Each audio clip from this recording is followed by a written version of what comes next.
How to download and install Quotex app. Hello everyone, welcome to this channel. I'm Emily and I'm here to help you out today. So without any delay, let's get started. Now first of all, open up your Play Store application or Apple Store on your device, and then on the search bar just search for Quotex app and just enter that.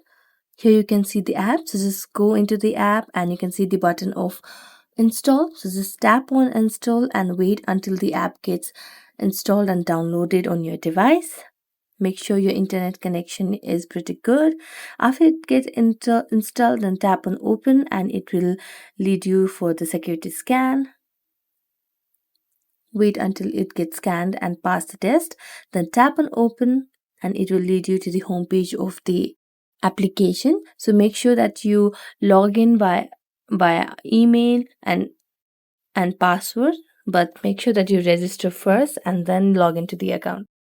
So thank you so much for watching this video. If you enjoyed it, don't forget to like, subscribe and hit the bell notification for more updates. That's it for today and see you next time.